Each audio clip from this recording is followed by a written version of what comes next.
Baik jamaah, terima kasih Anda masih bersama kami di Jalan Dakwah BTV. Marahin muka.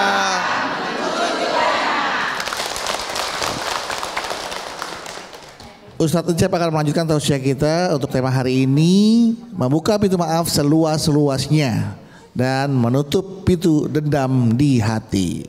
Tapi sebelumnya ada pertanyaan seperti biasa dari jamaah yang ada di rumah yang sudah masuk melalui akun Instagram kami di @jalandakwahbtvofficial.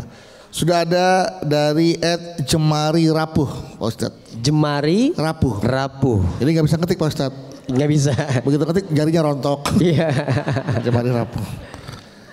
Assalamualaikum Ustadz Encep. Waalaikumsalam Dan Bang warahmatullahi Bedu. wabarakatuh. Sebelumnya saya mau ngucapin makasih ke Bang Bedu yang sudah berkenan membacakan pertanyaan saya. Sama-sama. Saya ingin bertanya Ustadz, sebenarnya meminta maaf yang benar itu bagaimana sih Pak Ustadz? Dulu saya pernah melakukan kesalahan pada orang lain. Nah untuk permasalahannya maaf ya nggak bisa saya jelaskan di sini. Intinya kesalahannya lumayan berat lah untuk bisa dimaafkan.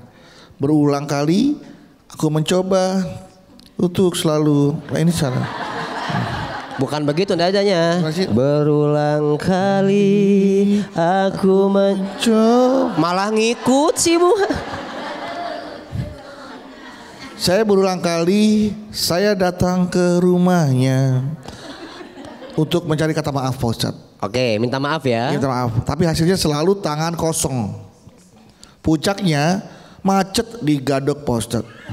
Itu puncak daerah Oh, iya, iya. puncak. Ya puncaknya Puncaknya. dia tiba-tiba mengirim pesan ke saya yang isinya sudah memaafkan kesalahan saya. Oh dia nge-WA. Iya mengirim pesan. Meskipun begitu dia tidak ingin bertemu saya lagi. Sudah memaafkan tapi tidak ingin bertemu saya lagi. Entah apa alasannya. Dan itu pesan terakhir dia kepada saya Ustadz. Setelahnya dia memblokir jalanan karena ada hajatan. Enggak. Blokir WA. Iya, setelah itu dia memblokir nomor telepon saya. Iya. Sehingga saya tidak bisa menghubunginya lagi. Iyalah kan diblokir. Iya.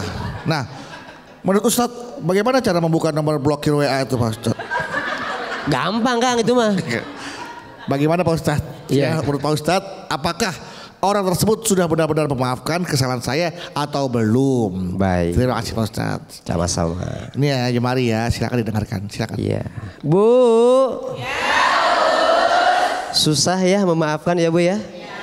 Apalagi orang yang jahat sama kita itu jahatnya jahat banget. Berat Bu? Kira-kira Ibu kalau di posisi itu mau memaafkan nggak? Kenapa Bu? Memaafkan tapi tidak mau bertemu. Takut keinget-inget ya Bu ya. Bukan berarti nggak memaafkan, memaafkan tapi nggak mau ketemu. Bukan nggak memaafkan, cuman takut keinget aja ntar sakit lagi. Baik, Ibu, memaafkan itu emang susah banget, tapi kan pahalanya luar biasa. Surga ganjarannya, betul nggak Bu?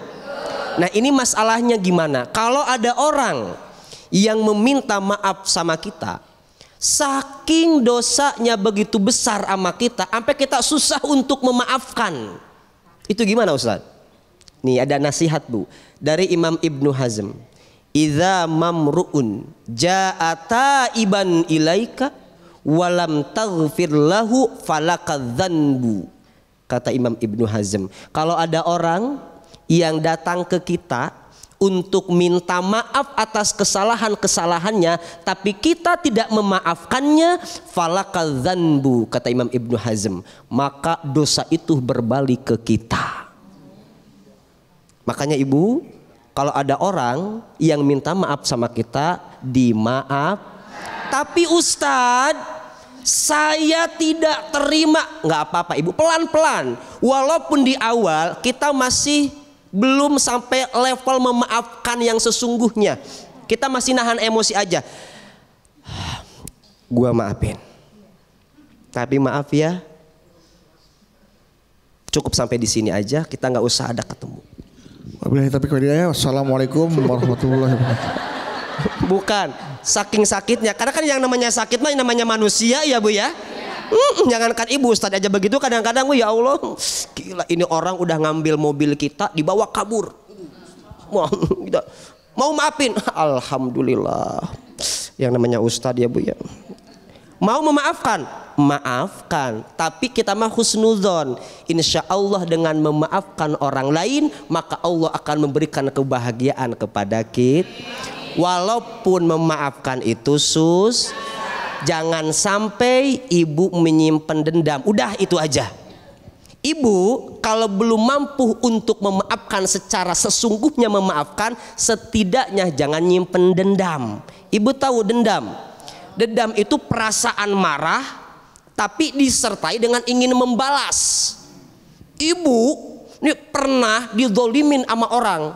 Kalau ibu hanya sampai ya Allah masih kerasa di sini, itu belum dendam. Tapi kalau ibu, gua marah sama itu orang, gua maafin, tapi lihat ntar gua balas. Nah itu yang nggak boleh. Apa kata Nabi? Apa kata Nabi? Abghadur rajuli ilallah aladul khisam. Orang yang paling dibenci oleh Allah itu orang yang punya sifat dendam kesumat, dendam minta ampun. Ibu misalkan sama tetangga, bukan ibu sini, ibu sono deh, ibu sono ya. Ada ibu-ibu nih sama tetangga, itu dulu mah bestian, bestian, satu geng, kemana-mana foto bareng. Biasanya ibu begitu kan, foto, kamu di pohon sana dong fotonya, ya aku di sini ya. Ke pengajian bareng, sebelum pulang pengajian foto-foto sama Ustadz kan, tunjuk Ustadz, ya. Ternyata ada satu permasalahan yang belum bisa ibu maafkan. Ibu disakitin sama tetangga ibu, dizolimin sama tetangga ibu. Terus muncul dari hati ibu, dalam mulut ibu bilang ke tetangga ibu, gua maafin. Tapi di mulut doang, dalam hati ibu, gua maafin, tapi lihat aja, tunggu pembalasanku. Nah itu tidak diperbolehkan. Yang tadi masih bolehlah, ibu mulut maafin tapi hati masih kesel, itu masih aman. Yang tidak aman adalah mulut maafin, hati dendam.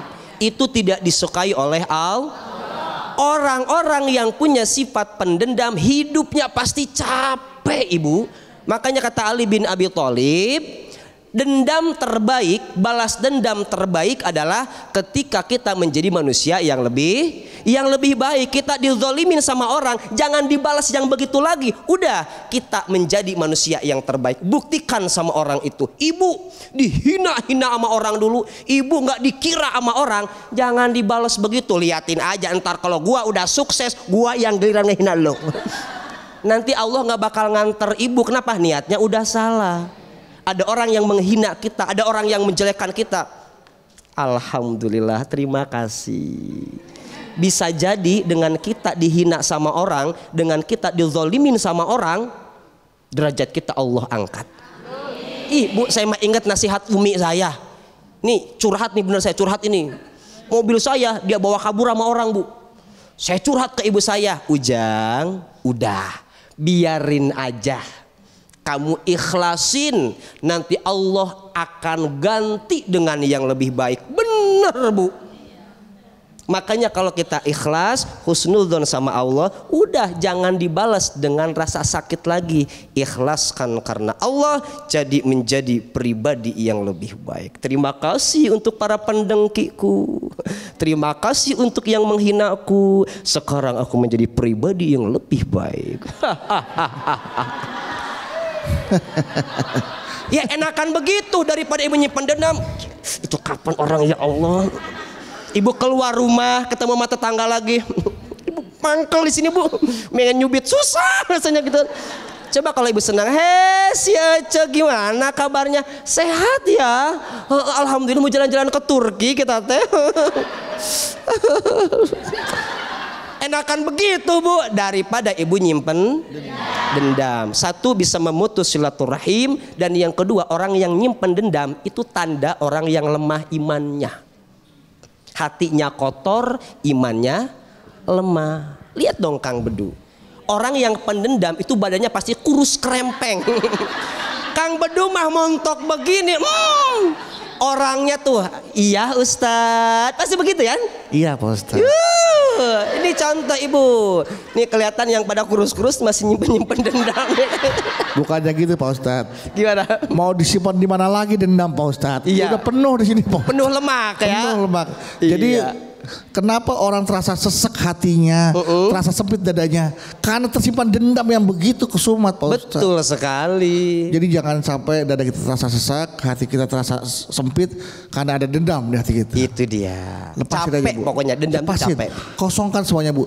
Jadi jangan sampai ada ruang untuk dendam. Sisakan. Jadi isi hati Ibu dengan cinta kepada Allah. Luar Kok biasa. pada ketawa? Gak pantas saya ceramah Bu ya. Saya gak pantas tahu saya Bu ya.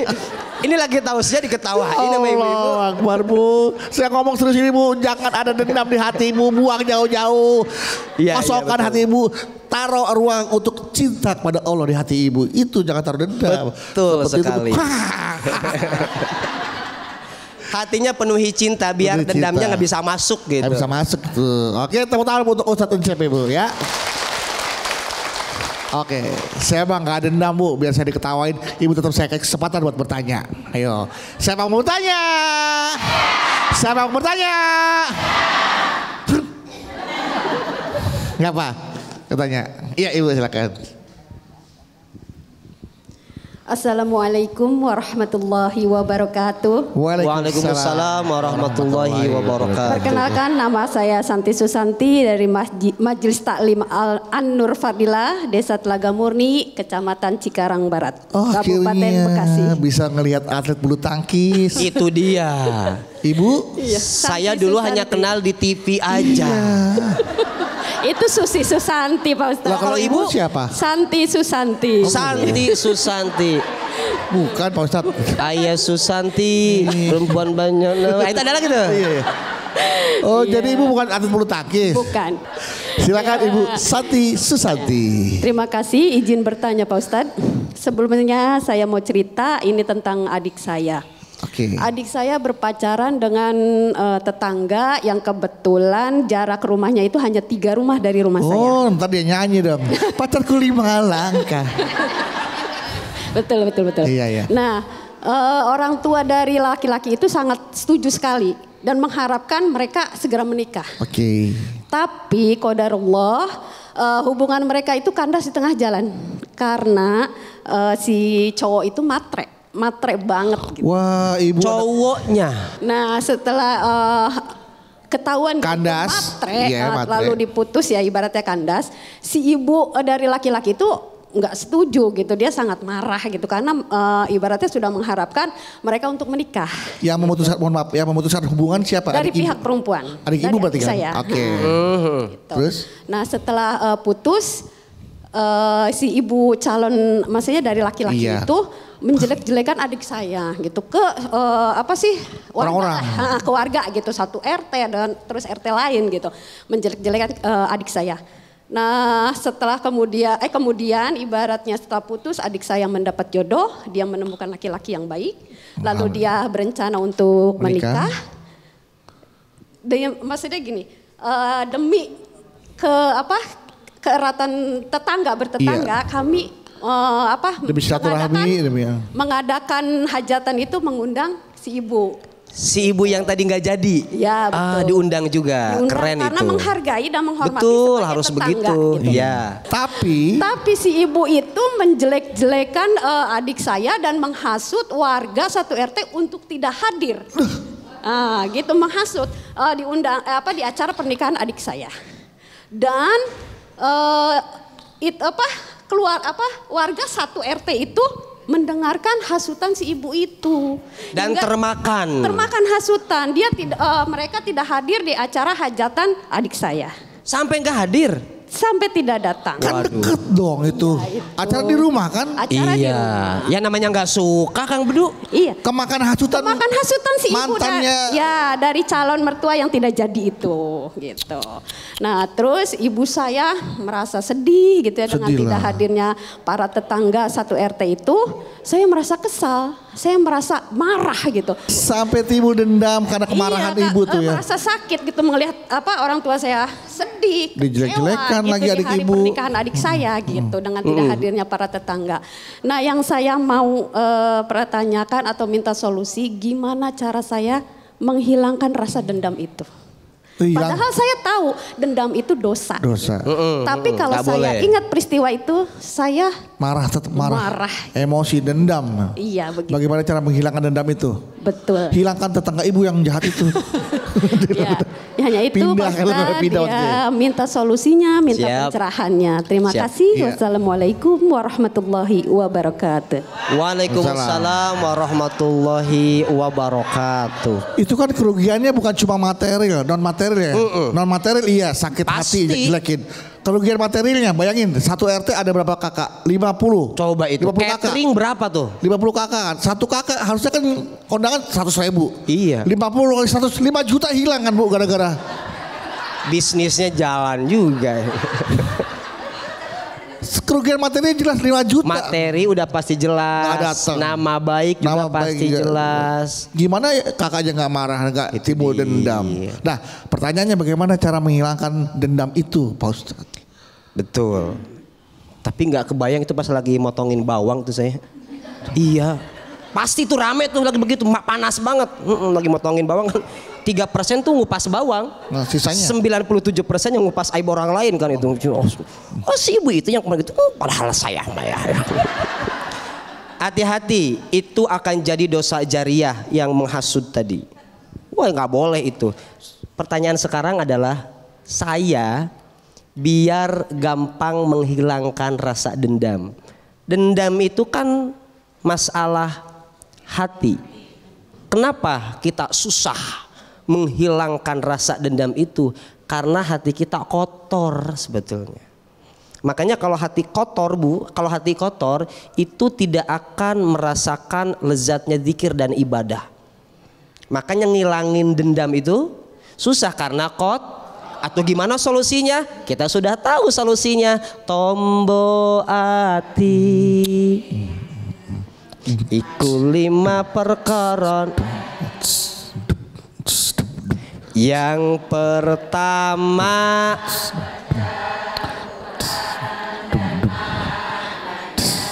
lanjut. Yang ke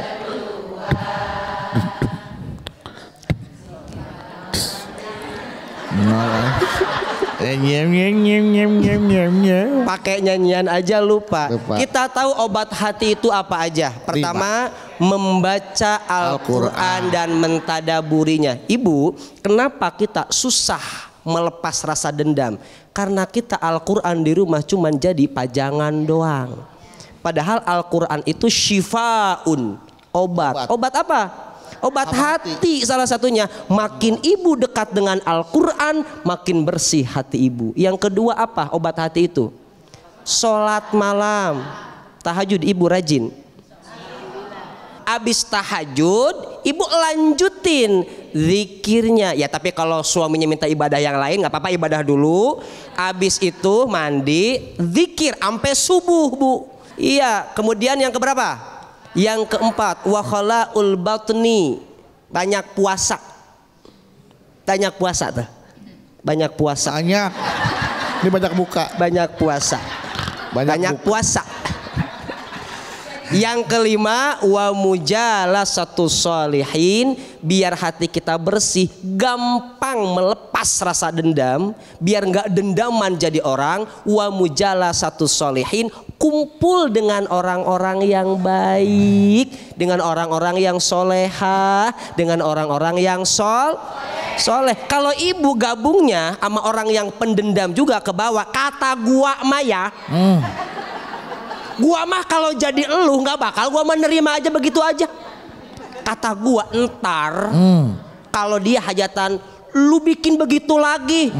Tar dulu gua mah tuh. Kalau ibu ngumpulnya sama orang begitu, makin apa? Makin keras hatinya, makin kotor hatinya, makanya biar bersih, gampang melepas rasa dendam, berkumpullah dengan orang-orang soleh. Ini dengan ibu-ibu pengajian begini kan nggak mungkin di pengajian ngomongin orang dendam. Ustadz Encep lagi ceramah, ibu-ibu di belakang gua mayah. Kalau jadi Ustadz Encep kan nggak mungkin begitu. Atau ngomongin Kang Bedu, gua baru lihat aslinya. Kenapa aslinya? Lebih ganteng. Nggak mungkin lah di tempat pengajian begitu, nggak mungkin. Makanya banyak-banyakin ibu ngumpul ngaji begini. Iya. Biar ngebersihin hati kita ya. Baik, oke.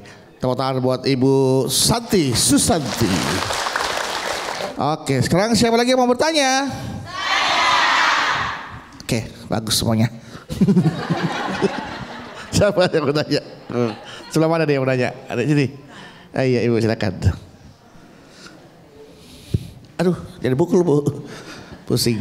Assalamualaikum warahmatullahi wabarakatuh. Waalaikumsalam warahmatullahi wabarakatuh. Perkenalkan Ustadz, nama saya Ibu Encup. Saya dari Majlis Taklim Hidayatul Khair Tangerang. Mangga Ibu. Mohon izin Ustadz, Kang Bedu. Ya Ibu Encup. Curhat sedikit. Wah, curhat nih. Ngeri. Bukan maksud saya untuk membuka aib saudara saya yang beberapa waktu yang lalu kena musibah Ustadz. Jadi maaf, anak perempuannya yang dibanggakan oleh keluarga tersebut hamil di luar nikah. Yang lebih parahnya Ustadz, laki-lakinya tidak bertanggung jawab, meninggalkan dia begitu saja. Jadi dia sekeluarga merasa malu dengan tetangga-tetangga yang mengguncing karena hamil di luar nikah dan tak ada laki-laki yang untuk bertanggung jawab. Guncingan-guncingan tetangga yang sangat tidak enak didengar setiap hari dia dengar. Tetapi karena sebagai mungkin hati seorang orang tua ya yang merasa iba melihat anaknya yang saat itu masih kuliah Ustadz, dia hamil di luar nikah, apa daya akhirnya apapun keinginan anak perempuannya selalu dituruti. Ya dia hamil dan melahirkan seorang anak laki-laki tanpa seorang ayah. Waktu berlalu akhirnya anak perempuan tersebut melahirkan seorang anak laki-laki yang soleh dan tampan Ustadz. Rasa sakit hati keluarga saudara saya tersebut sangat malu karena laki-laki yang tidak bertanggung jawab ini. Seiring waktu berlalu sekarang anaknya sudah berumur 2 tahun, akhirnya datanglah ayah biologis tersebut. Datang meminta untuk menikah dengan anak dari saudara saya. Pertanyaannya Ustadz, tidak ikhlas, tidak ridho karena sudah disakiti saudara saya tersebut dan termasuk saya tidak mengizinkan laki-laki ini ayah biologis dari anaknya untuk menikahi anak perempuannya. Apakah sikap saudara saya itu benar atau tidak? Karena ada rasa sakit hati dan dendam karena perbuatan laki-laki tersebut. Tapi bagaimana ya, namanya anaknya sudah lahir, sudah berumur 2 tahun. Jadi merasa dilema. Di sisi lain sakit hati dan dendam, di sisi lain melihat cucunya yang soleh ganteng ini sudah ada gitu. Mohon pencerahannya Ustadz dan Kang. Mohon izin untuk menjawab pertanyaan yang diwakilkan kepada saya ini. Baik Ibu Encum. Terima kasih. Allahul muafiq ila aqwamut thariq. Assalamualaikum warahmatullahi wabarakatuh. Waalaikumsalam warahmatullahi wabarakatuh. Akan jawab nanti ya Pak Ustadz ya. Baik, Setelah ini insyaallah. tetaplah bersama kami di Jalan Dakwah BTV.